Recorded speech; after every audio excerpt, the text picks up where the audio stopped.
Shabbat Shalom familia, gracias por acompañarnos en un estudio más aquí en la Biblia en su contexto. Hoy nos encontramos estudiando la porción que se llama Mishpatim, que significa justos juicios o juicios sociales. Wow, es una porción bastante interesante porque como vemos, eh, hay muchas instrucciones, hay muchos mandamientos, mucho que tiene que ver con, en esta porción, con responsabilidad civil. Hay muchas leyes que están asociadas con responsabilidad civil, otras con justicia social, otras leyes que están en contra de la idolatría. También nos habla un poquito de algunos mandamientos que están asociados a los tiempos señalados.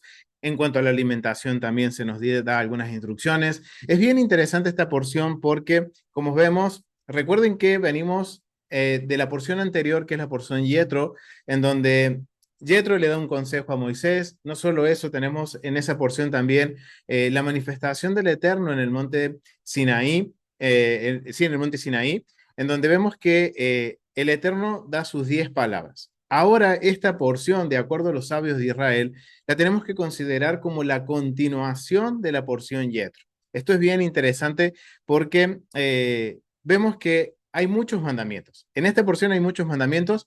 Hoy quiero cubrir algunos de ellos y también que estos mandamientos nos ayuden a entender algo del contexto del primer siglo. Vocabulario que aparece en el Nuevo Testamento, en los escritos del primer siglo, que nosotros no estamos considerando. Entonces, me gustaría, familia, que pudiéramos estudiar un poquito más sobre esto, profundizar algunos temas que están en esta porción y me gustaría que me acompañen a la Biblia. Vamos a comenzar con capítulo 21, verso 1.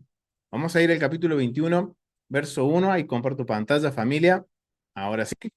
Vamos a hablar un poquito sobre el verso 21, un poquito sobre esta porción como una pequeña introducción de por qué hay tantos mandamientos. Miren lo que dice el versículo 1, dice, estas son las leyes que les propondrás. Miren qué interesante. Esta porción comienza con, estas son las leyes que le propondrás. Recuerden que antes de todo esto está la teofanía del Eterno, o sea, la manifestación de Dios en el monte Sinaí. Después tenemos el finalizar la porción Yetro, la construcción de un altar. Y después viene esta porción que dice, estas son las leyes que les propondrás. En el hebreo, en una versión hebrea, digamos en el Humash, edición Sion Levi, dice, y estas son las leyes que colocarás ante ellos. Los sabios nos enseñan que todo esto tiene que ver con, podríamos decir, con una invitación que nos hace el Eterno. Después de él haber dado las 10 palabras, el Eterno ahora nos hace una invitación a conocer más de estos mandamientos, de cómo vamos a aplicar esas 10 palabras que Él nos ha dado en el monte Sinaí.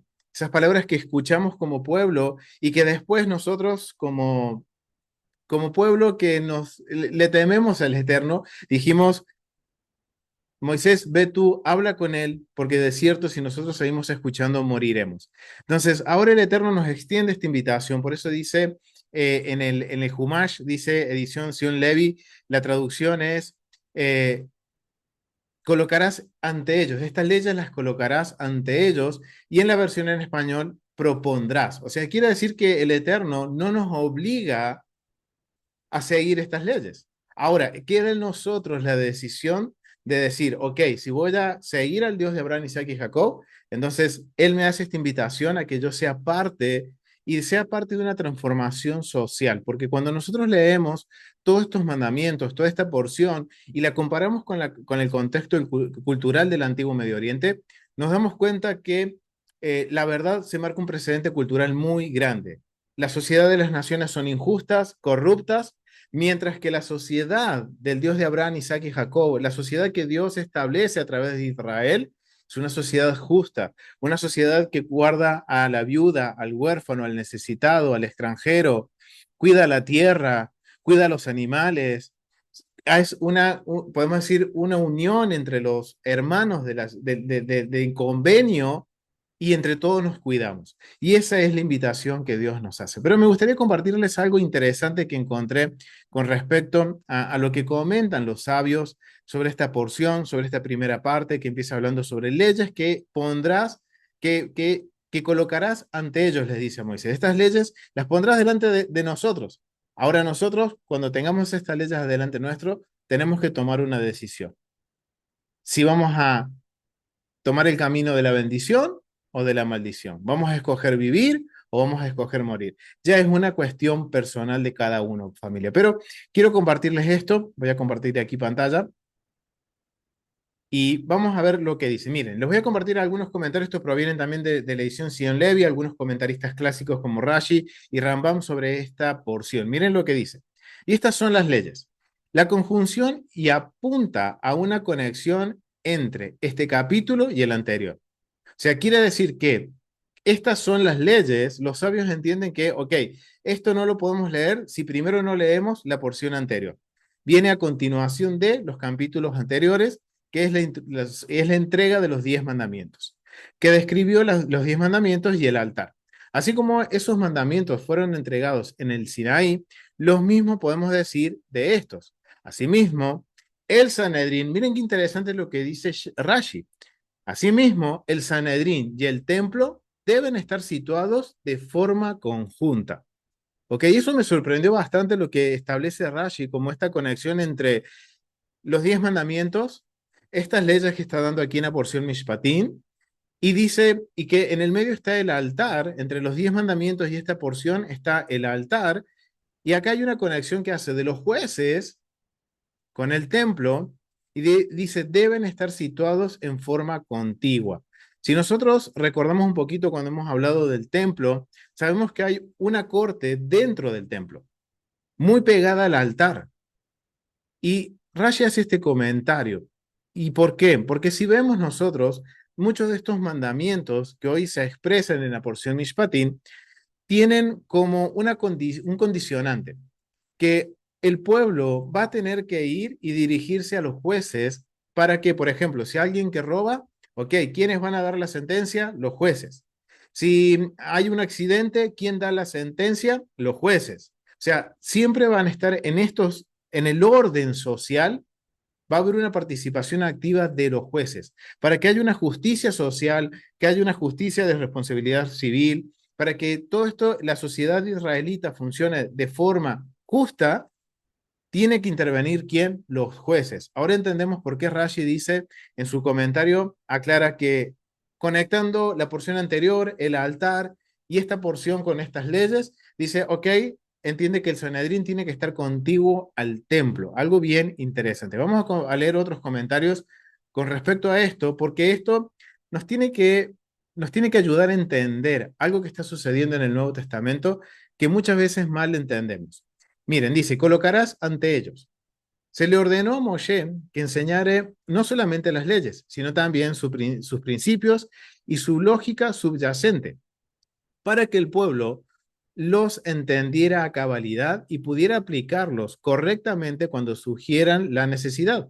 Las leyes deben ser colocadas ante ellos sin dejar de lado detalle alguno, igual como una mesa puesta y servida para los comensales. Rashi dice eso. Las disputas deben ser llevadas ante ellos, es decir, ante los jueces, es decir, ante los jueces judíos, quienes decidirán de acuerdo con las leyes de la Torá.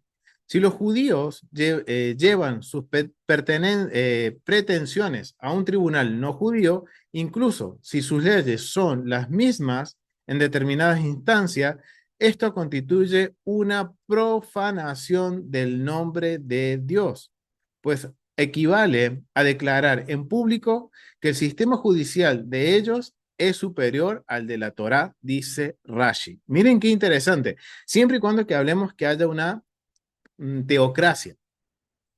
Si hoy estuviera el templo en pie, si hoy estuviera el Sanedrín funcionando, nosotros deberíamos llevar todas nuestras causas o nuestras diferencias, ¿a dónde? Al tribunal que nos corresponde como nación. ¿Por qué? Porque hemos sido, recuerden, injertados al pueblo, somos parte del pueblo por medio de Yeshua, somos parte ahora de una nación, tenemos heredad, tenemos ahora leyes, tenemos ahora también un Dios que antes no teníamos. Entonces, miren lo interesante. Si yo descarto el sistema judicial de la Torá, entonces yo estoy diciendo que el sistema judicial de las naciones es superior que el de la Torá. Y esto es algo bien interesante. Miren lo que dice Rambam. Comenta que la ley civil es una extensión del 10º mandamiento. Miren qué interesante, porque ahora Rambam dice, ok, tenemos los 10 mandamientos. Recordemos, ¿cuál es el último mandamiento, familia? ¿Cuál es el último mandamiento de todos? A ver, pueden dejarlo en el chat. ¿Cuál es el último mandamiento? De los 10 mandamientos, ¿cuál es el último? El no codiciarás. Y nos dice, no codiciarás cosa alguna de tu hermano. O sea, que no podemos codiciar nada de lo que es de nuestro hermano, de nuestro prójimo. Ahora Rambam entiende lo siguiente. Miren lo que dice Rambam en este caso. Rambam dice lo siguiente. Comenta que la ley civil es una extensión del 10º mandamiento y su prohibición de codiciar lo ajeno. Para saber las áreas en que se aplica esta restricción, debemos estar consistentes de cuáles son los derechos y los bienes de los demás. Al explicar este concepto, Soforno, otro comentarista contemporáneo, comenta que ese último mandamiento nos prohíbe codiciar todo aquello que pertenece a nuestro prójimo. Por eso ahora la Torá comienza definiendo los límites de la propiedad ajena. Miren qué interesante, familia.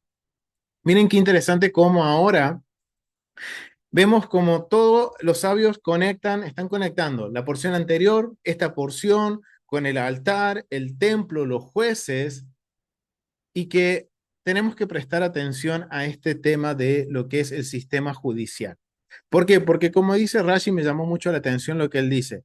Si nosotros descartamos el sistema judicial o el contexto legal bíblico, estamos diciendo que estamos reconociendo que no es suficiente o que no es, como dice Rambán, dice aquí, que es que, que el sistema judicial es superior el de las naciones y no el de la Torá. Y nosotros sabemos, y conociendo a quién le servimos, sabemos que el sistema judicial que el Eterno establece en su Torá es superior a todas las naciones. Ahora bien, tenemos que reconocer que nosotros no somos una audiencia que está, podemos decir, sumergida en este contexto cultural bíblico, en el contexto legal bíblico, que la Biblia fue escrita para nosotros, pero no fue dirigida a nosotros. Entonces, muchas veces tratamos de entender el sistema legal o judicial conforme a lo que yo creo, a lo que yo pienso, y muchas veces podemos estar equivocándonos. Entonces, yo quiero invitarlos en esta clase, en este estudio, familia, a que analicemos un poquito más esto del contexto judicial también del contexto legal. ¿Por qué? Porque en Hechos, capítulo 4, verso 5, aparece una frase que todos conocemos, que dice, obedeceré a Dios, obedeceremos a Dios y no al hombre. Esto lo dice en Hechos capítulo 4, Hechos capítulo 5. Y muchas veces tomamos esta frase, familia, para descartar lo legal de la Biblia, lo que ya está establecido por el Sanedrín. Entonces yo quiero invitarlo, familia, que, como les decía anteriormente, no somos la audiencia original. Hay mucha información que nos falta, hay mucho que tenemos que aprender y principalmente del contexto legal. Entonces me gustaría que tomemos esta porción y la conectemos con Hechos capítulo 4 y capítulo 5, para tratar de entender por qué Pedro y Juan hablan de la forma que hablan y por qué el autor de Hechos lo redacta de la forma que lo redacta y cómo está relatando los acontecimientos que están sucediendo en estos dos capítulos. Entonces vamos a hablar un poquito sobre el sistema judicial, vamos a hablar sobre el Sanedrín, sobre el Beit Din, la casa de justicia, y me gustaría establecer algunos precedentes antes de que ustedes puedan conocer. Yo sé que hay muchos que ya vienen estudiando junto con nosotros, al igual que hay muchos que están empezando a estudiar con nosotros y que nos están siguiendo por YouTube. Así que quiero invitarlos a que se suscriban al canal, que le den like, que compartan y que podamos ahora poner una base. ¿Por qué vamos a hablar de Sanedrín y no de Corte Suprema? ¿Por qué? Porque hay un contexto lingüístico que tenemos que entender, que en el primer siglo eh, se hablaba de Sanedrín o en el español se traduce como concilio. Ahora, me gustaría definir lo que es el Sanedrín, porque no es una palabra hebrea. Muchos se pueden decir, sí, pero esa palabra es griega. Ok, sí, pero vamos a tratar de entenderlo. Vamos a poner como base eso para poder ahora sí partir y entender un poquito qué es lo que está sucediendo en Hechos capítulo 4 y 5, cuando Pedro y Juan dicen esta frase muy conocida. Así que bueno, vamos a definir lo que es el Sanedrín. Para aquellos que eh, recién están empezando en conocer un poquito la función del templo. También los invito a que vayan y vean un estudio que tenemos aquí, una serie de estudios en el canal que se llama el Tratado Sanedrín, que está disponible para miembros del canal. Obviamente es un estudio que vamos un poquito más a profundidad, analizamos casos legales dentro del Nuevo Testamento y los vamos a tratar y los tratamos de analizar de acuerdo a lo que dice el Tratado Sanedrín. Vamos a ver lo que dicen, qué son los jueces, qué es el Sanedrín. Vamos a tener el origen de la palabra Sanedrín. Es algo que vamos a tener que tener en claro y conocer de dónde proviene y por qué hablamos en el primer siglo, en vez de jueces o Beit Din, casa de justicia, estamos hablando del Sanedrín. Miren, en la literatura clásica, en la literatura griega, Sanedrín se ha aplicado básicamente a las siguientes formas: una conferencia, una asamblea general o un consejo de guerra. Dos, un cuerpo magistral o judicial. Tres, el Areópago, el consejo permanente más alto de Atenas. Sé que vemos que es un vocabulario en el griego que está de alguna forma relacionado con cuerpos magistrales judiciales, o sea, Sanedrín es un vocabulario que está asociado a qué? A justicia, a corte, a consejos superiores, es decir, que tiene un contexto legal. Recuerden, primer siglo, lengua franca, ¿cuál era? ¿Cuál era la lengua franca? La lengua comercial en el primer siglo era el griego. Entonces, es entendible que se tomen conceptos para poder darlo a entender en el contexto cultural del primer siglo. Vamos a seguir leyendo. Es interesante notar una similitud entre el Areópago y el Beit Din Hagadol, o sea, el Gran Sanedrín, la gran casa de justicia, que es la que está ubicada en el templo. Ambas tenían sus sedes en los lugares más destacados de la ciudad capital. El Beit Din estaba en el templo de Jerusalén, el Areópago en Acrópolis de Atenas. Además, ambos eran árbitros finales de la interpretación legal. Miren qué interesante, porque el Sanedrín tiene que ver con esto. Ambos eran árbitros finales de la interpretación legal y tribunales que juzgaban casos que afectaban al poder soberano. O sea que acá tenemos la función del Gran Sanedrín. Tiene que ver con qué? Con la interpretación legal y el establecimiento de tribunales que juzguen casos que afectan al poder soberano. Es decir, cuestiones nacionales que tienen que ver con, por ejemplo, la observancia de los mandamientos. La interpretación de la observancia de los mandamientos proviene de el Gran Beit Din, ¿ok? Del Gran Sanedrín. Así como el Areópago era llamado Sanedrión por su posición de superioridad sobre el tribunal inferior, los dicasteria, así también el Beit Din Hagadol, llega a ser conocido como el Sanedrín Gedolá, el Gran Sanedrión. ¿Ok? Entonces ahora ya vemos de dónde proviene el término Sanedrín. Es por una cuestión de que la lengua franca en primer siglo tiene que ver con lo que es el griego. ¿Ok?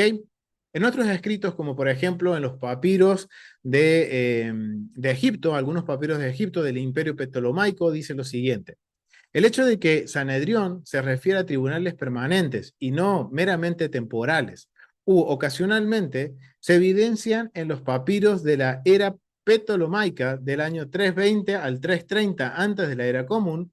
Estos papiros se relacionan con problemas criminales y comerciales como el robo, el asalto, y los pesos y medidas. Otros papiros demuestran el uso del término para los tribunales de circuito, los tribunales de magistrados y los consejos de agrimensura. Los testometae o legisladores y escribas participaban en muchos de estos organismos, lo que es una prueba de que estos sinedría, estos sanedriones, no eran consejos extraordinarios, sino más bien tribunales establecidos de derecho. Por lo tanto, se puede aceptar que durante la era precristiana, en la lengua vernácula, el koiné o el habla cotidiano de los griegos, sinedrión no significaba simplemente una asamblea, sino que también designaba específicamente un tribunal de justicia. Ok, miren qué interesante. En fuentes judeo-griegas, dice lo siguiente. Si nos dirigimos a los evangelios sinópticos, encontramos 7 referencias a Sanedrión, 3 en Marcos, 3 en Mateo y 1 en Lucas. La naturaleza de estos sinedria no es muy claro, solo es mencionado los concilios del sumo sacerdote a los que Yeshua fue convocado. El último ejemplo claro en el que el Sanedrión se refiere a un tribunal judío establecido en el Sermón del Monte en Mateo capítulo 5, verso 22, que dice, quien quiera que se enoje con su hermano, sin causa será culpable de juicio. Que es aquí crisei, judicio, ese es el vocabulario, crisei. Y quien quiera que diga a su hermano Raca será culpable del Sanedrión, concilio.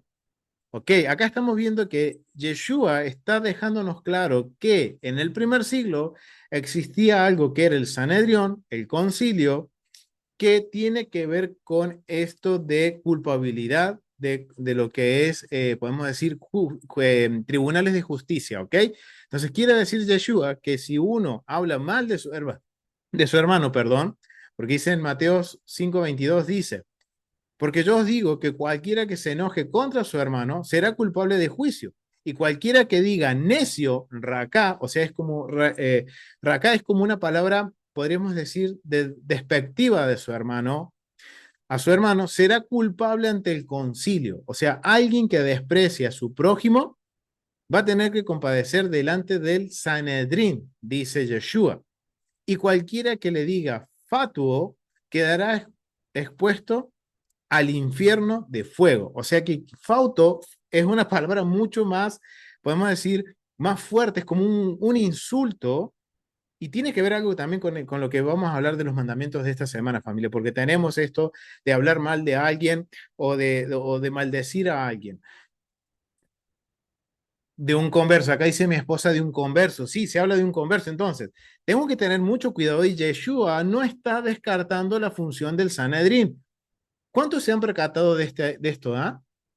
La verdad es que si no le prestamos atención al vocabulario y no conocemos el vocabulario del primer siglo que tiene que ver con el contexto legal, se nos pasa por alto. Y Yeshua no está descartando el Sanedrín. Es más, está diciendo, aquel que quebrante un mandamiento de faltarle el respeto a su prójimo, de no respetar como era un prosélito, o de maldecir a tu hermano, ok, vas a tener que padecer adelante del tribunal.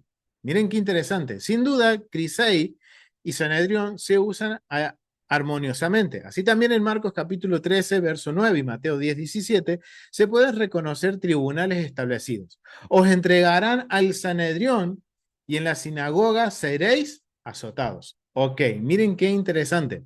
Ya en los vocabularios del primer siglo, sin darnos cuenta nosotros, audiencia moderna, la audiencia original del primer siglo entendía de que estaban hablando de cuestiones legales. Y en Mateo 13, 9 y Marcos 10, 17 justamente dice eso, os entregarán al Sanedrín, a la corte, y en la sinagoga seréis azotados. Ahora yo los invito a que vayan y vean los estudios que hicimos sobre el Sanedrín para entender este vocabulario. En conclusión, de este examen de las diferentes fuentes se puede concluir que la literatura clásica, así como la lengua vernácula de los papiros, es decir, el griego, dan testimonio de la popularidad del término Sanedrión como tribunal de primera instancia, probablemente en los siglos II y I antes de nuestra era, cuando la civilización judía y griega se encontraron. Sanedrión también fue adoptado en la literatura judía helenística como término técnico y se convirtió en sí mismo de Beit Din en la antigua Judea. O sea que recuerden, lengua franca, adoptan el término Sanedrión porque el concepto de Sanedrión tiene que ver con esto de cortes, tiene que ver con tribunales, con juzgados. Entonces se toma este vocabulario para ayudar a entender a la audiencia del primer siglo. Recuerden que había mucha audiencia, muchos judíos de Judea que estaban esparcidos en las naciones, lo sabemos por Hechos capítulo 2, que dice que habían en Ponto, Galacia, Capadocia, de Egipto, que hablaban otras lenguas, y la lengua común, como hoy en día es el inglés, en el antiguo en el primer siglo es el griego, ¿ok? Entonces, se adquiere este vocabulario, el concepto del vocabulario Sanedrín, para sustituir el Beit Din en la lengua hebrea. Y esto proviene de un comentario de el Great Sanedrín, su origen, evolución y composición en el primer siglo, por Cindy Beham Joaín, es un buen recurso que habla sobre el Sanedrín en el primer siglo. ¿Ok? Ahí hemos estado ya conociendo un poquito por qué vamos a hablar del Sanedrín y por qué en los escritos del primer siglo ahora sabemos que se habla de Sanedrión, concilio en el español, que tiene que ver con este término de lo que es Sanedrín. Ahora, yo sé que se estarán preguntando del otro lado que por qué es importante para nosotros. ¿Por qué es para nosotros considerar el contexto judicial y legal es importante para nosotros? Debería ser importante para nosotros. Yo creo que es una pregunta que todos nos estaríamos haciendo. Ok, sí, ahora entiendo que el Sanedrín, el vocabulario de dónde provienen, sé que acá está hablando de jueces, pero ¿por qué es importante para mí? Miren, hay una profecía que dice Isaías, vamos a ir a Isaías, familia, vamos a ir a Isaías, y esto es importante para nosotros. Y es más, lo que Isaías cita es parte de nuestras oraciones diarias, familia. Cuando hacemos la amidad, cuando hacemos las oraciones de pie, las oraciones que eran en memoria, hoy hacemos en memoria de cuando se encendía el incienso en el templo, hay una parte en la que hablamos de que se restablezcan los jueces como en el principio. ¿Y saben de dónde proviene? Proviene del libro de Isaías. Vamos a ir a Isaías, capítulo 1, y vamos a leer los versos, vamos a ir a los versos 24 al 27. Mi hermano Aldo, ¿los pueden leer?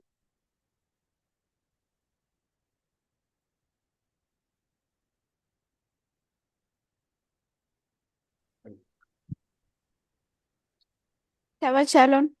Shabbat Shalom. Adelante, Agus. ¿Qué versículo es? De Isaías capítulo 1, del verso 24 al verso 26. 27, perdón. Por eso, dice el Señor, el Elohim Todopoderoso, el fuerte Israel, tomaré satisfacción de mis adversarios, me vengaré de mis enemigos. Volveré mi mano contra ti y limpiaré hasta lo más puro de tus escorias y quitaré toda tu impureza.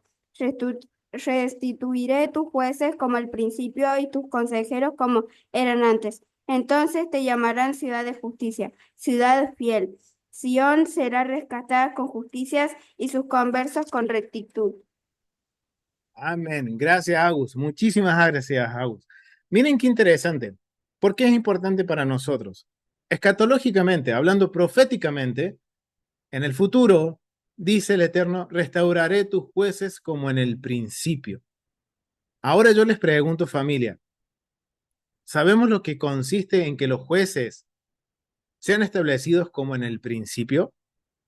¿Entendemos lo que el profeta Isaías nos está queriendo decir en esta profecía, en que el Eterno le dice, va a llegar un punto en el que yo voy a establecer los jueces como en el principio? Es una pregunta que nos tendríamos que hacer. ¿Sabemos de qué se trata esto? Lo oramos todos los días. Hay una promesa que se restablecerán. Ahora, ¿por qué? Miren, porque el mejor precedente de los jueces, como en el principio, es justamente cuando Moshe establece el Sanedrín. Cuando Moshe establece el Beit Din a través del consejo de Yetro y la aprobación del Eterno, y ahora empieza a darnos pautas de cómo va a funcionar este Beit Din, este Sanedrín, de acuerdo a la Torá. Recuerden que las condiciones para ser parte del Beit Din en esta porción nos dice que no tienen que ser dados al soborno, tienen que emitir justo juicio. Cuando se habla de el consejo que le da Yetro, las recomendaciones son de que sean personas instruidas en la Torá. Moisés mismo tuvo que impartir de su conocimiento a los que fueron seleccionados como jueces para que juzguen de acuerdo a la Torá. Esa es la condición para ser parte del Beit Din, o las condiciones que tiene que cumplir un juez de Israel. Ok, ahora miren lo que dice Isaías. En el futuro establecerá jueces como en el principio, como cuando, como justamente en este momento, cuando se está armando el Sanedrín. Obviamente después vemos en el primer siglo que obviamente por el corazón humano se desvió la justicia hasta el día de hoy en nuestro mundo, en nuestros países, la justicia es corrupta. Ok, pero en un principio Dios no lo quiso así. Y eso es algo que tenemos que tener claro y separar la función de la persona. La función de juez en la mentalidad bíblica, la función de juez es santa, es una función aprobada por Dios y todo lo que diga el juez en su función va a ir acompañado de la aprobación de Dios. Mientras que la persona puede ser corrupta, pero hay que separar familia. Hay que separar las aguas como podemos decir normalmente. Una cosa es la función y otra cosa es la persona. La persona puede ser corrupta, pero cuando está en su función, la función de la persona es una autoridad. ¿O acaso no sucede hoy en día, por ejemplo, con los presidentes? Por ahí no estamos en nuestros países conformes con el presidente, pero como cuando está como presidente hay que respetarlo. ¿Por qué? Porque la función es respetable. Mientras que si la persona fuera de su ámbito de trabajo, puede ser despreciable porque puede ser corrupta. Ok, así mismo funciona en la Biblia, familia. Hay que tener claro lo que es la función y lo que es la persona y no mezclar, ¿ok? Y Yeshua tenía muy en claro esto, porque miren, Yeshua nos está aclarando, si alguien tiene algo contra su hermano, le falta el respeto, por ejemplo, lo minimiza, se burla de su hermano, ok, va a tener que ir y compadecer delante de los jueces. Es algo que está penado por la Torah, ¿ok? Entonces, miren qué interesante. Ahora tenemos el por qué es importante para nosotros. Ya definimos lo que es el Sanedrín. Y para poder entender y ahora sí pasar a lo que es el libro de Hechos, necesitamos entender que el Sanedrín, y voy a comentarlo muy rápido, familia, que el Sanedrín estaba compuesto de tres tipos de, podemos decir, tribunales. Había un juzgado de tres jueces, compuesto por tres jueces. A ver, familia, los que están aquí en vivo. El de tres, ¿a qué tribunal pertenecía? O mejor dicho, ¿qué es? Perdón que hice mal la pregunta. Los, el tribunal de tres jueces, ¿qué juzgaba? ¿Cuáles eran las causas que juzgaba los tres jueces del Sanedrín? O el juzgado de tres, el pequeño Sanedrín. ¿Cuáles eran las funciones que tenían?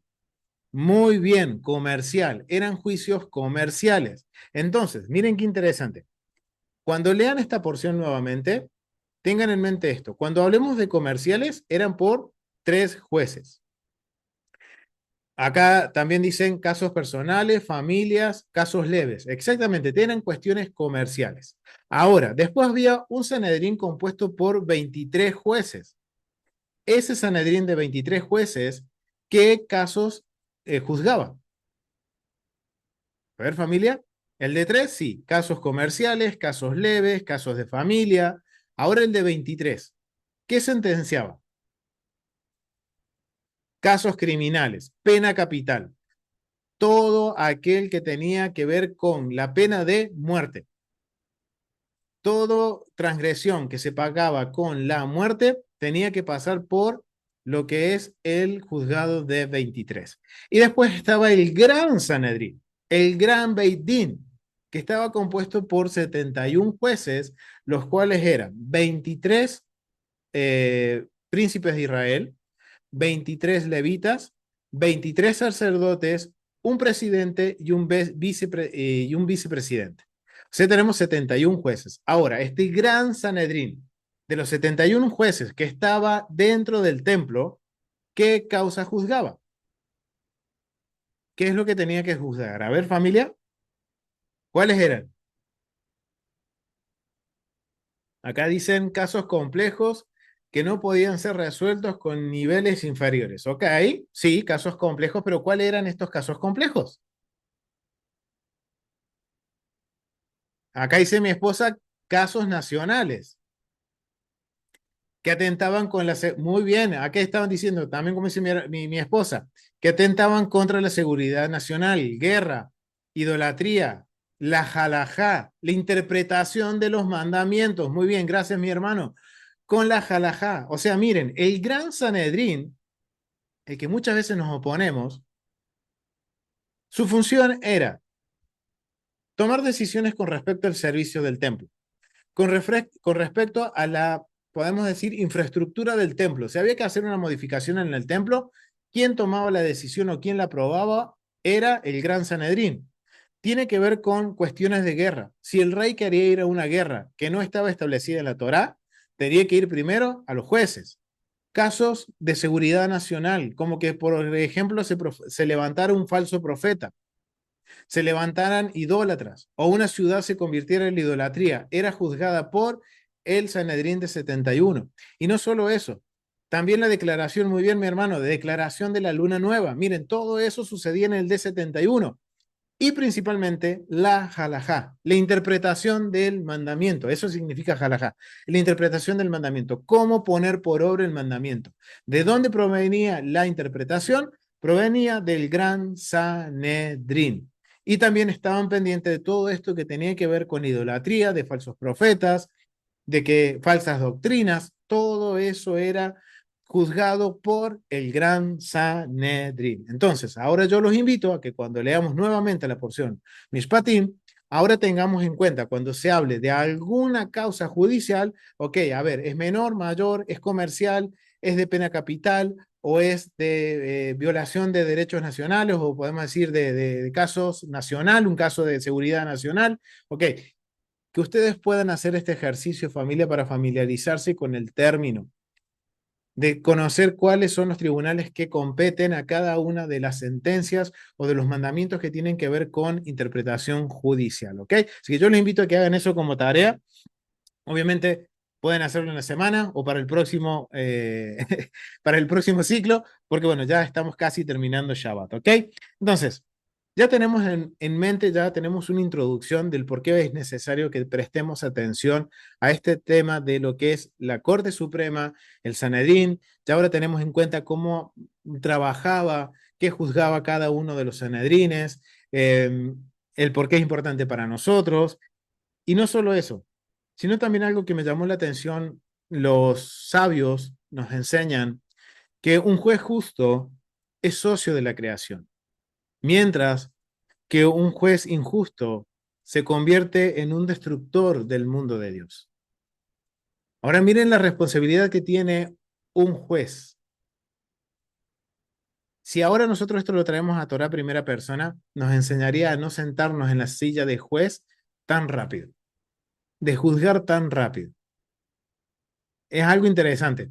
Y por eso se los quería compartir a esta sabiduría que proviene de los sabios, porque es como que nos ayuda, ok, antes de descartar, de sentarnos ante o sentarnos en la silla de justicia y descartar, por ejemplo, la interpretación de los sabios o la interpretación de los jueces de los mandamientos, tendríamos que ser un poquito más lentos para descartar y decir, ok, ¿quién soy yo para poder juzgar a los que Dios ha puesto en autoridad? Y esto tiene que ver con justamente Hechos capítulo 4 y verso 5, capítulo 4 y capítulo 5, cuando aparece esta frase que todos conocemos que es obedeceré a Dios, obedeceremos a Dios y no a los hombres. Y tristemente es el escudo que ponemos para no entender que hay un contexto legal y tratar de entender la escritura a como yo quiero, por revelaciones propias. Familia, vamos a ser sinceros con el texto. La frase que dice Pedro y Juan tienen un contexto. Ahora el desafío es que nosotros entendamos el contexto. Recuerden que el libro de Hechos no fue escrito para nosotros. ¿Quién escribe el libro de Hechos, familia? A ver, quién es el autor del libro de Hechos? El libro de Hechos fue escrito por Lucas. ¿Y quién es el receptor del libro de Hechos? La carta de Hechos. ¿Quién es el receptor, familia? Hechos, muy bien, Teófilo. ¿Y quién era Teófilo? De acuerdo a Flavio Josefo, en el primer siglo, Teófilo era un sumo sacerdote. Lo dice Flavio Josefos en la Antigüedad de los Judíos. Así que lo invito a que vayan y los busquen. Era un sumo sacerdote. Entonces, ok, Lucas entonces está relatando los acontecimientos para que los lea o los entienda o los interprete un sumo sacerdote en el templo. Es decir, el vocabulario que va a usar Lucas en el libro de Hechos es un vocabulario que solamente un sumo sacerdote lo podría entender con facilidad. No la audiencia común y menos una audiencia que estamos alejados totalmente del templo, que nuestra vida no está basada en el templo, que nuestra observancia de los mandamientos está alejada del templo. Entonces, además, también estamos nosotros alejados de la observancia del mandamiento. Recién estamos nosotros aprendiendo a guardar los mandamientos. Entonces, no podemos tomar esta frase que dice Pedro y Juan y darle una interpretación en la cual yo me voy a justificar para no obedecer lo que ya estableció el Sanedrín. Y terminamos, y quizás estamos terminando de caer en algo que se llama sedición, agregándole al mandamiento de cuando se escogen a los jueces, que si no creen en Yeshua, entonces no son palabra válida. Eso ya, familia, eso ya transgredimos un mandamiento, le estamos agregando a lo que dice la Torah. La Torah establece, sencillo, el juez tiene que ser un erudito en la Torah, tiene que ser una persona irreprensible delante del pueblo. Esas son las condiciones. Ahora, está la condición del corazón humano, ok, eso es aparte de la función, ok. Entonces, vamos a establecer un poquito esto de por qué quizás no estamos entendiendo lo que Pedro y Juan están diciendo y lo que Lucas está transmitiéndole a Teófilo, el sumo sacerdote, cuando escribe, obedeceremos a Dios y no a los hombres.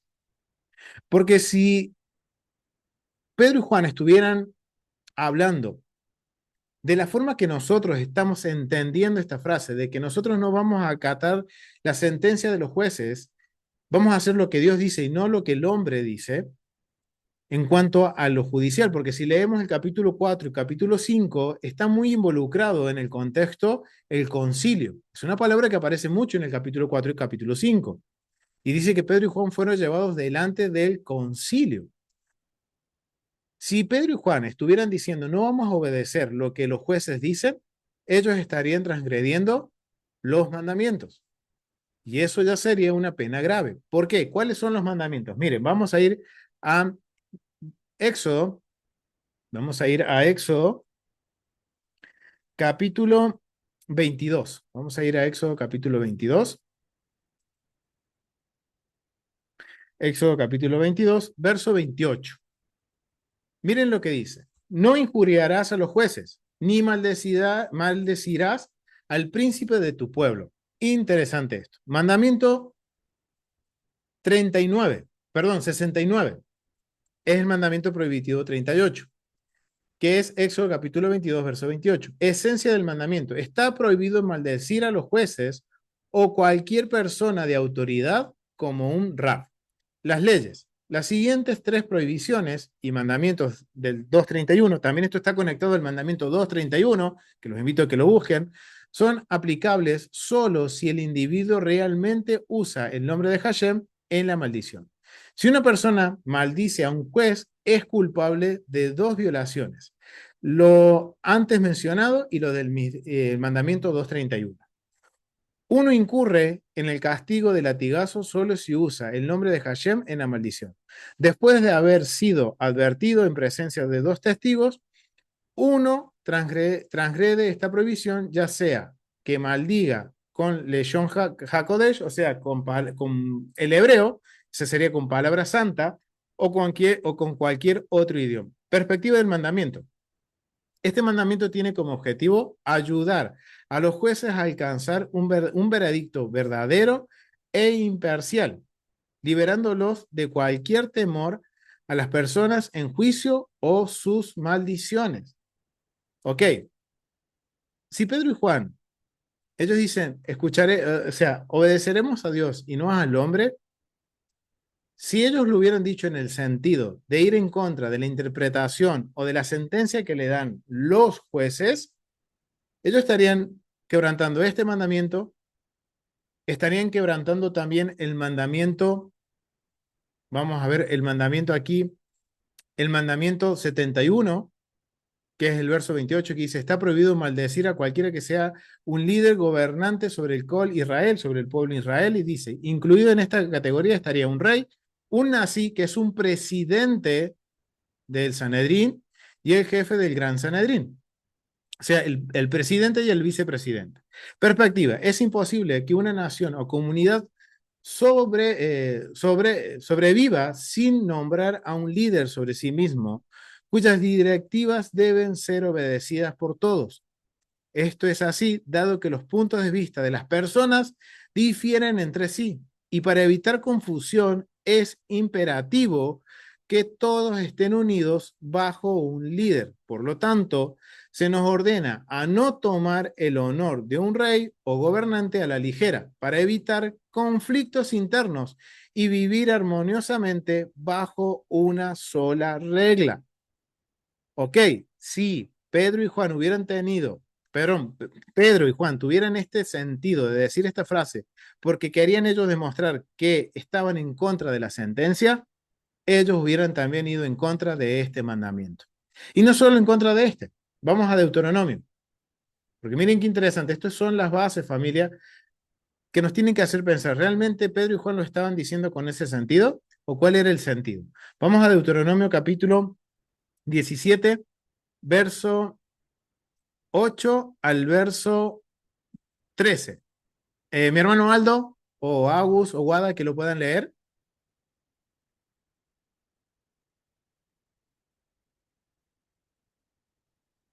¿Me repetí la cita? Deuteronomio 17, del verso 8 al verso 13.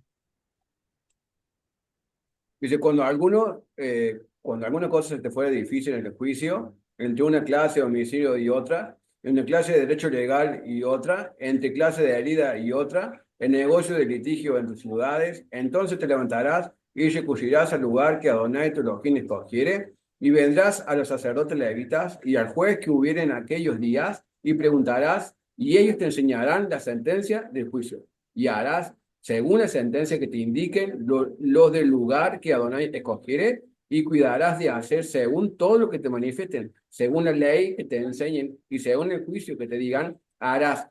No te apartarás ni a diestra ni a siniestra de la sentencia que te declaren. Y el hombre que procediere con soberbia, no obedeciendo al sacerdote que está para ministrar allí delante de Adonai tu Elohim, o al juez, el tal morirá, y quitarás el mal del medio de Israel. Y todo el pueblo oirá y temerá, y no se ensoberbecerá. Amén. Gracias, mi hermano. Miren qué interesante. Aquí hay otro mandamiento. Miren lo que dice en Deuteronomio.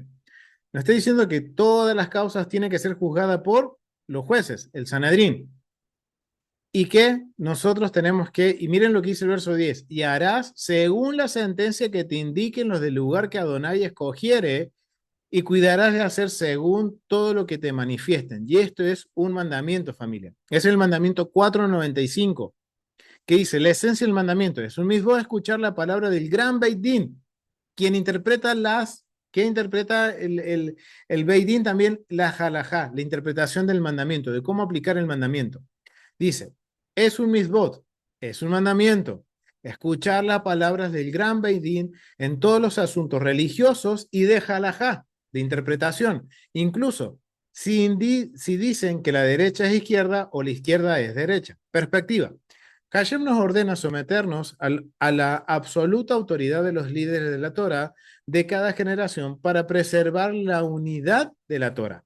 Si cada judío interpretara la Torah y aplicara el mitzvot, el mandamiento, de acuerdo con sus propios puntos de vista, el número de discípulos aumentará rápidamente y el resultado sería un caos total y la creación de varias Torás. Y esto nos libre Hashem.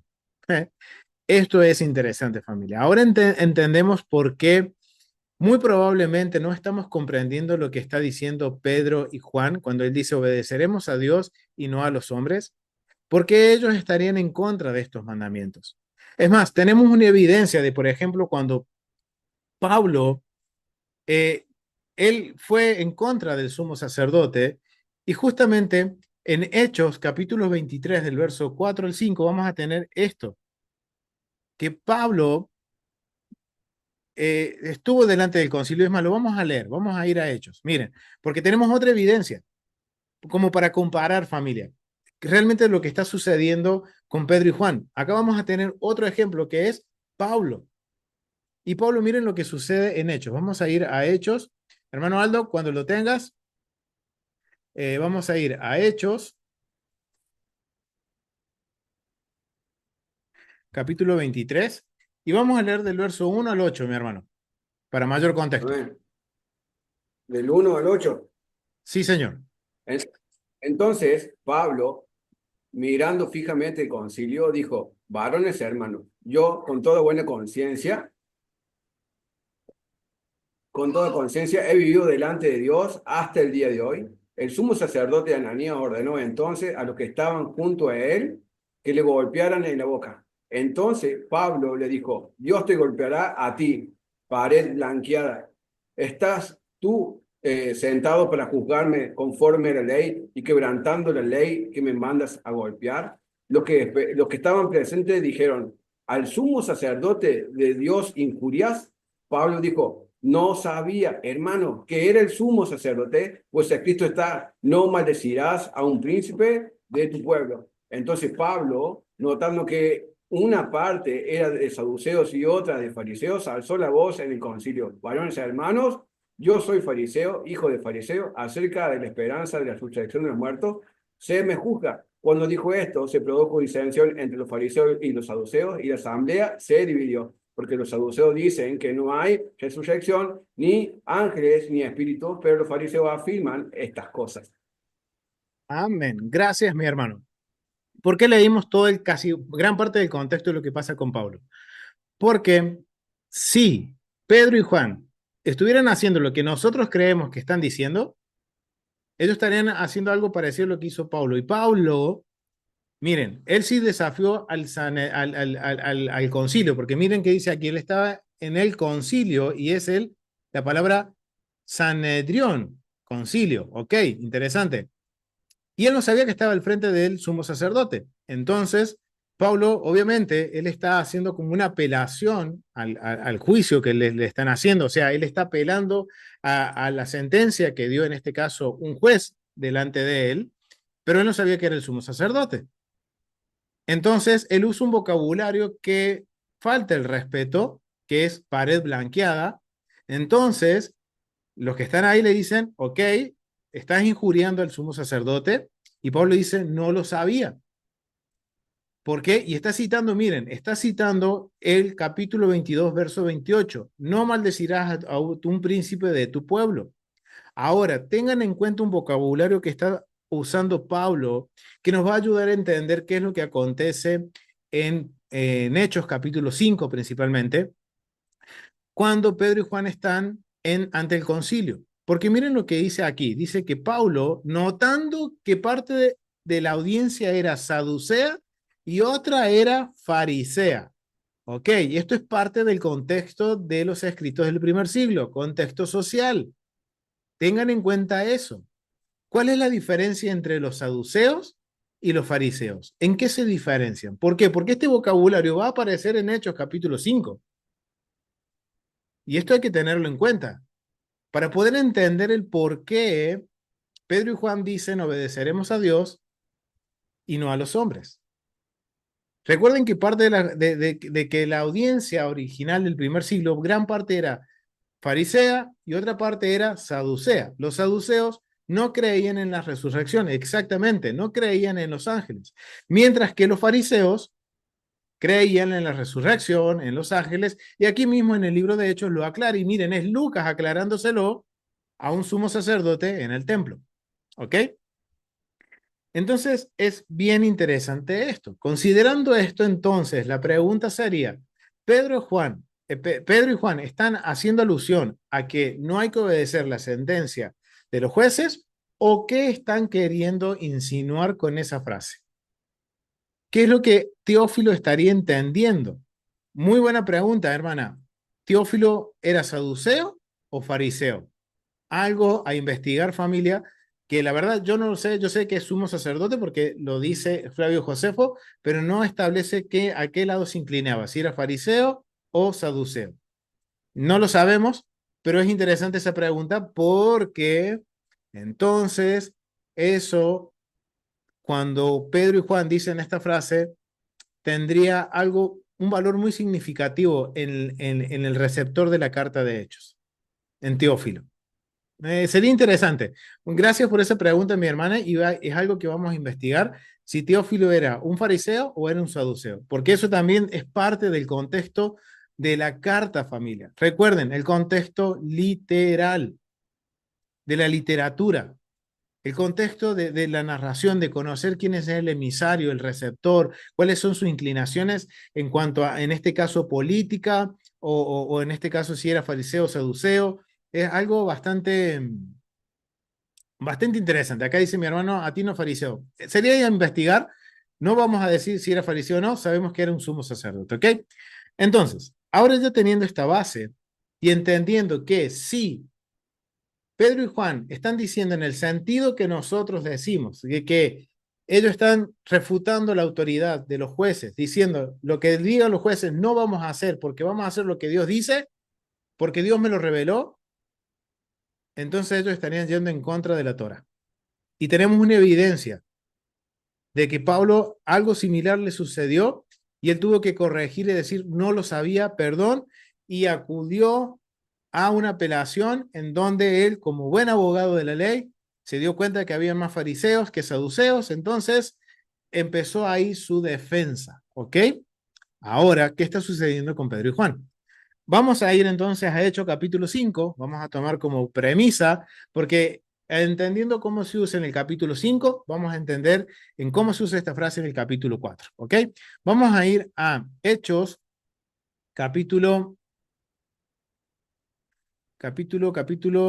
5 y vamos a leer del verso 27 al 40. Mi hermano Aldo o Agus o Guadas.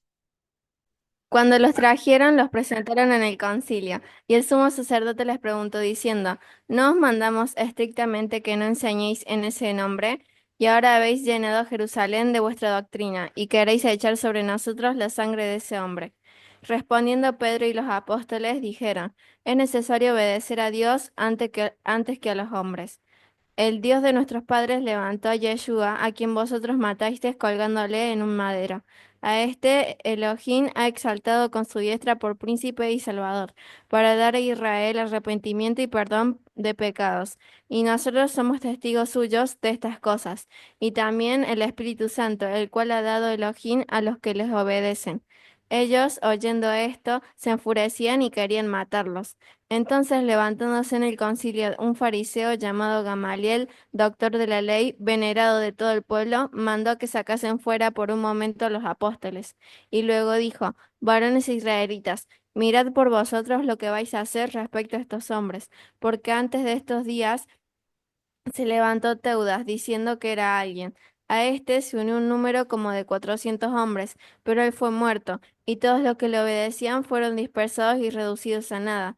Después de este se levantó Judas el Galileo en los días del censo, y llevó en pos de sí a mucho pueblo. Pereció también él, y todos los que le obedecían fueron dispersados. Y ahora os digo, apartaos de estos hombres, y dejadlos, porque si este consejo o esta obra es de hombres, se desvanecerá. Mas si es de Dios, no la podréis destruir.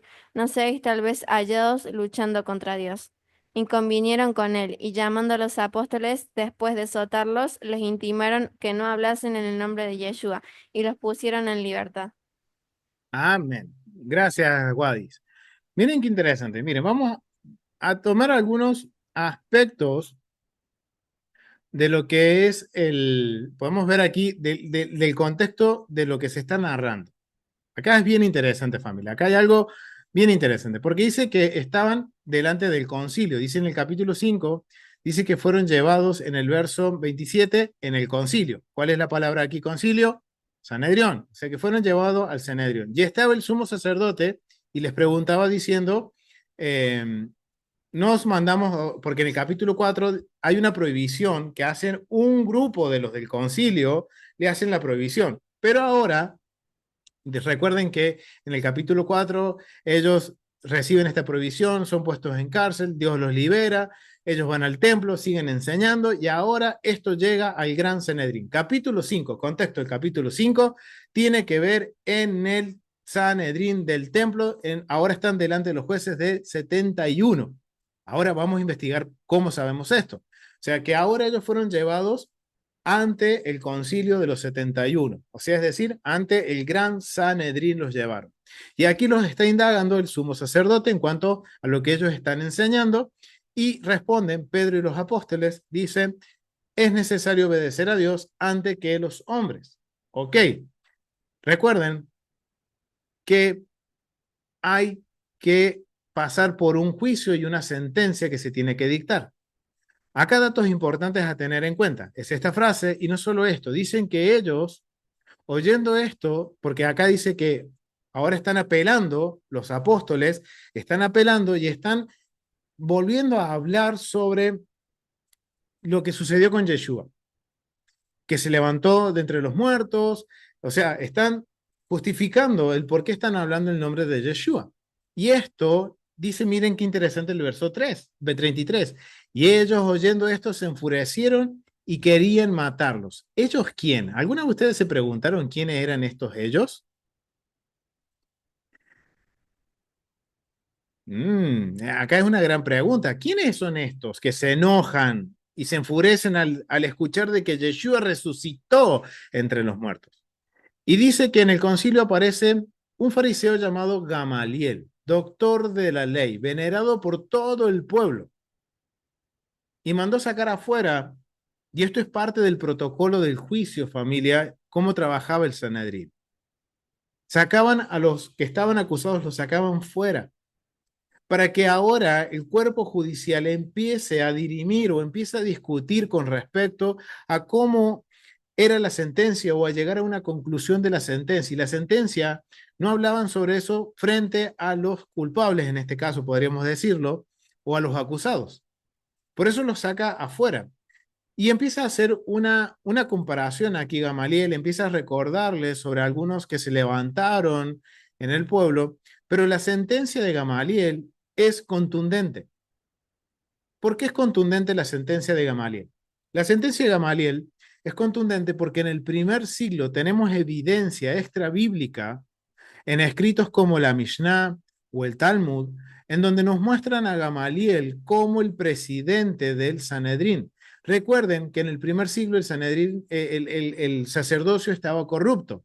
Entonces, para mantener un justo juicio, se estableció que el sumo sacerdote no fuera el presidente, sino que se nombrara una persona, como dice aquí, como lo describen justamente, miren, para el receptor de la carta de Hechos, el vocabulario es el vocabulario que distingue al presidente del Sanedrín en el primer siglo, que dice que era un varón docto en la ley, es un doctor en la ley, venerado por todo el pueblo, quiere decir que es honrado, respetado por todo del pueblo, es decir, que era una persona justa. Por eso que en el primer siglo Gamaliel era el presidente, fue escogido como el presidente del Sanedrín, por ser una persona honorable, una persona que no tenía nada que ver con la corrupción, una persona que era también docta en la ley, que conocía los mandatos, y ahora, a través de la Mishnah, por ejemplo, cuando habla en el Tratado Rosh Hashanah, quien tiene el último veredicto en lo que es la declaración de la luna nueva es el rabino, en este caso el Rambán Gamaliel, o Gamaliel, como dice aquí, que él indaga por último a los testigos de la luna nueva para determinar si apareció o no apareció. Es el presidente del Sanedrín, por eso es contundente y por eso él les dice, apártense, miren lo que les dice. Les dice, apartaos de estos hombres y dejadlos, porque si este consejo porque si este consejo o esta obra es de los hombres, se desvanecerá. Mas si es de Dios, no la podréis destruir. No seáis tal vez hallados luchando contra Dios. ¿Cuál fue la sentencia del presidente del Sanedrín? No toquen a estos hombres, déjenlos hablar. Recuerden, Gamaliel era un fariseo. Por ende, a él no le molestaba que los discípulos y Pedro hablaran sobre la resurrección. ¿A quién le molestaba? A los saduceos. Muy bien, acá dice mi esposa los saduceos. ¿Y cómo sabemos que eran saduceos los que les molestaba? Miren, vamos a ir al capítulo 5, vamos a ir a los primeros versos. Vamos a ir a los primeros, al verso 17. Miren, verso 17 al verso 21. Mi hermana Ana María, ¿puedes leerlo?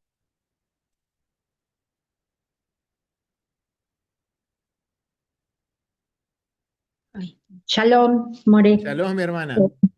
Me dijo de 5:17. Del 5:17 al 21. Perfecto.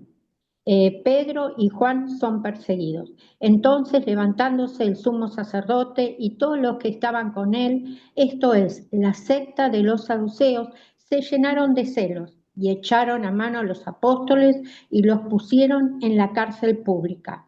Mas un ángel del Señor, abriendo de noche las puertas de la cárcel y sacándolos, dijo: Id pues en pie en el templo, aunque al pueblo todas las palabras de esta vida. Habiendo oído esto, entraron de mañana en el templo y enseñaban. ¿Sigo? Sí, unos versículos más, mi hermana. Vamos hasta el 26. Bueno. Entre tanto vinieron el sumo sacerdote y los que estaban con él y convocaron al concilio y a todos los ancianos de los hijos de Israel y enviaron a la cárcel para que fuesen traídos. Pero cuando llegaron los alguaciles no los hallaron en la cárcel. Entonces volvieron y dieron aviso, diciendo: por cierto, la cárcel hemos hallado cerrada con toda seguridad y los guardas afuera de pie ante las puertas. Mas cuando abrimos, a nadie hallamos dentro. Cuando oyeron estas palabras, el sumo sacerdote y el jefe de la guardia del templo y los príncipes sacerdotes dudaban en que vendría a parar aquello. Pero viniendo uno, les dio esta noticia: he aquí, los varones que pusiste en la cárcel están en el templo y enseñaban al pueblo. Entonces fue el jefe de la guardia con los alguaciles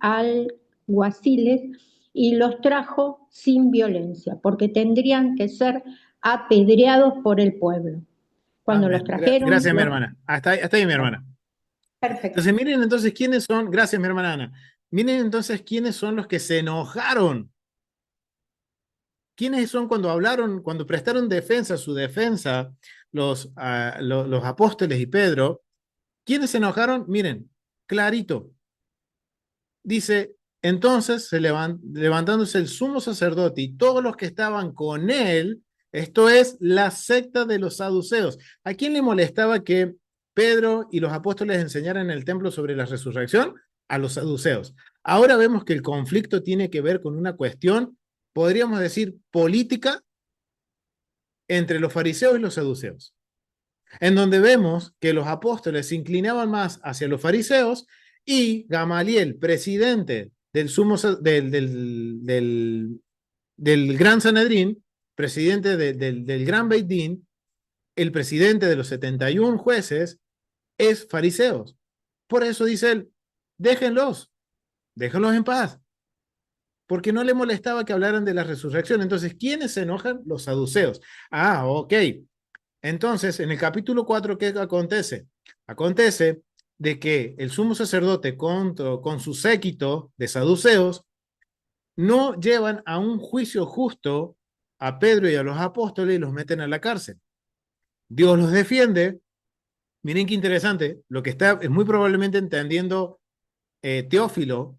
Dios los defiende, los saca de la cárcel, van al templo, siguen enseñando, y esto le sigue molestando a estos saduceos, y recién ahí ellos dicen, los vamos a llevar al gran concilio delante de todos los ancianos de la casa de Israel, y cuando van se dan cuenta de que no están en la cárcel.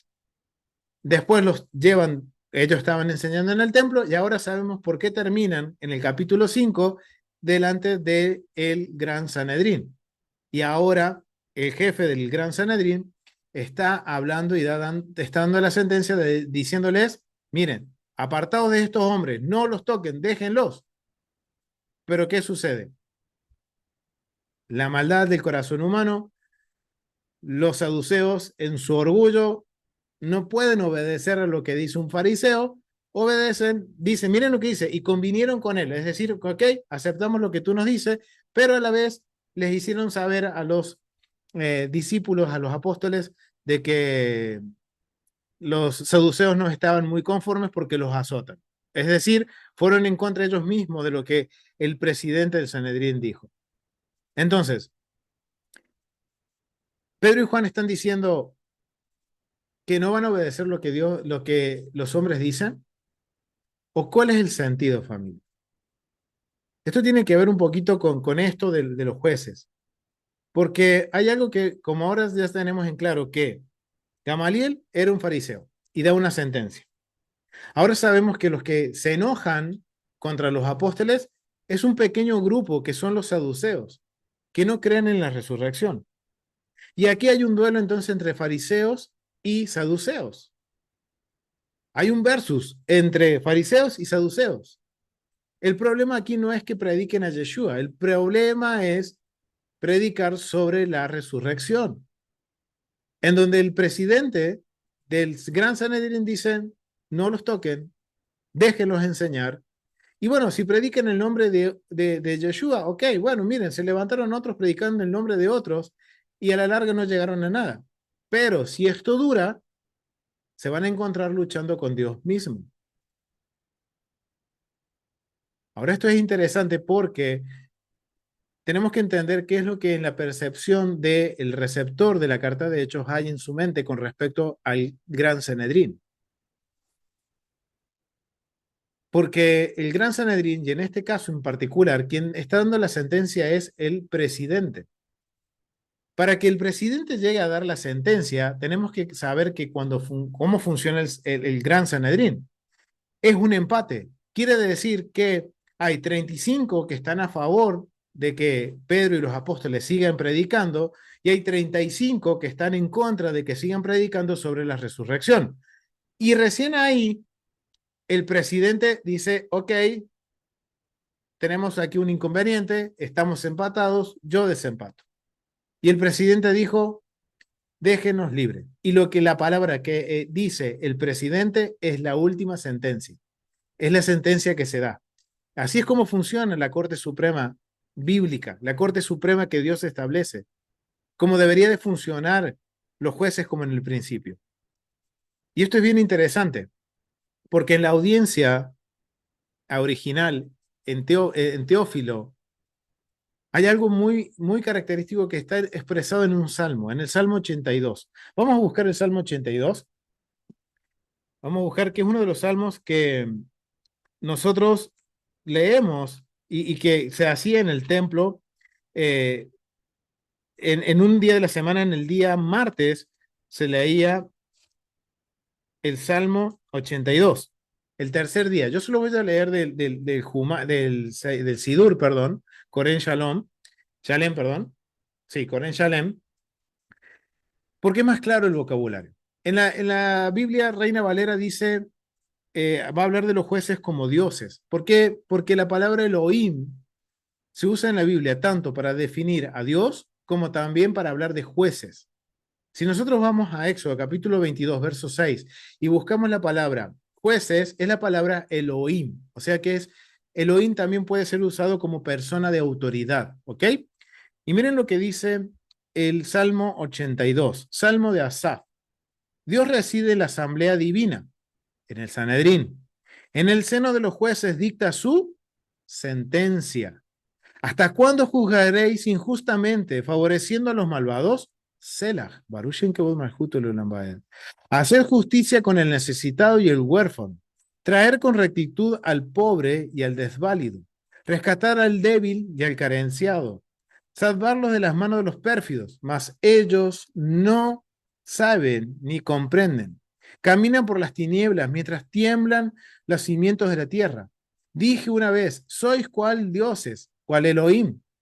Todos vosotros sois hijos del Altísimo, pero moriréis como simples humanos y caeréis como cualquiera príncipe. levántate, oh Dios, juzga la tierra, porque tú posees todas las naciones. ¿Qué dice el Salmo de Asaf? ¿Dónde reside Dios? En la asamblea divina. ¿Cuál es la asamblea divina? El gran Sanedrín. Y en el seno de los jueces dicta su sentencia. O sea que la sentencia que dijo Gamaliel, cuando yo conozco el contexto legal, conozco cómo funciona el Sanedrín, entonces la sentencia que emitió Gamaliel era la voluntad divina. Y ahora entendemos lo que Teófilo entendió cuando dijo Pedro y los apóstoles dijeron, obedeceremos a Dios y no a los hombres. Porque la sentencia emitida por los jueces, y lo hemos acabado de ver en los mandamientos familia, los jueces, Deuteronomio que dice que los jueces tienen que dar la sentencia, los jueces son los que van a dar la sentencia conforme a lo que dice la Torá. Pero ¿qué había sucedido con Pedro y los apóstoles? Habían sido llevados injustamente a la cárcel sin ante un juicio previo. Recién, una vez que ellos fueron llevados a la cárcel y que Dios los libró, recién ahí los llevaron a lo que es a un juicio justo. Y en el juicio justo, Dios dijo a través del seno de sus jueces, dijo, déjenlos libres, déjenlos, no los toquen. Pero los saduceos hicieron también que demostraron que ellos no estaban conformes. Entonces, miren qué interesante, familia. Ahora, cuando tenemos el contexto completo, es muy probable y consideramos lo que es la legalidad bíblica, ¿será posible que al no conocer el texto, familia, el contexto legal, el contexto de cómo funciona el Sanedrín, al no conocer los mandamientos, estaremos malinterpretando, malentendiendo esta frase y generando sedición, levantándonos en contra de lo que los jueces ya establecieron en la interpretación del mandamiento? ¿Quiénes somos nosotros, familia, para ir en contra de lo que ya los jueces dijeron? No, ya, yo creo, familia, ya no nos podemos escudar en esta frase en decir, obedezco a Dios y no a los hombres. Ok, estos hombres que establecieron la interpretación de los mandamientos, ellos han tratado de hacerlo de acuerdo a lo que dice la Torá. Obviamente que cuando se restaure el templo nuevamente, nos vamos a tener que sujetar al Sanedrín. Es más, Yeshua, al regresar como el rey, él también se va a tener que sujetar al Sanedrín en ese momento. Ahora no podremos decir cuando se restaure el templo de decir, ok, no, voy a hacer lo que Dios dice y no lo que los hombres dicen, hablando, refiriéndome al Sanedrín. Si el Sanedrín estuviera vigente hoy en día, familia, estaríamos en graves problemas de sedición y seríamos cortados del pueblo, como dice Deuteronomio capítulo 17.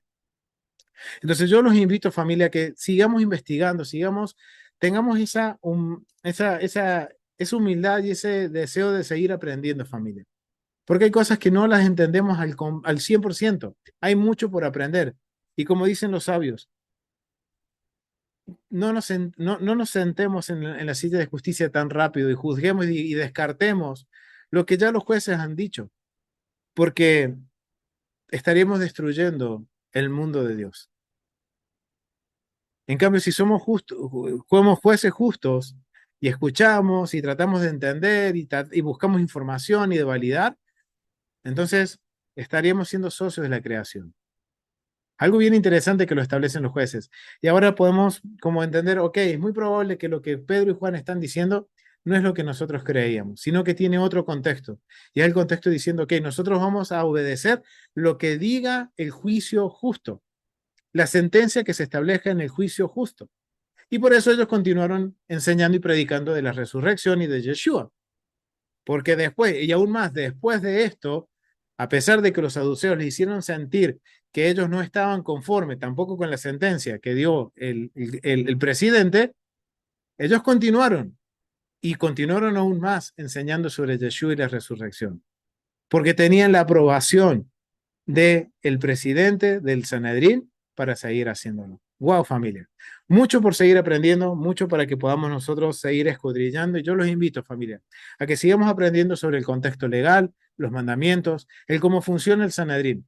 ¿Por qué? Porque el día de mañana estará el Sanedrín vigente y tendremos que ajustarnos a sus decisiones, ¿ok? Así que familia, ha sido un gusto. Nos vemos la próxima semana en un estudio más aquí en la Biblia en su contexto. Suscríbanse al canal, denle like, compartan los estudios, familia, para que sigamos aprendiendo juntos. Nos ayuda a difundir el mensaje para que otros se puedan unir y seguir aprendiendo junto a nosotros. Así que familia, nos vemos en el próximo estudio. Shalom, familia.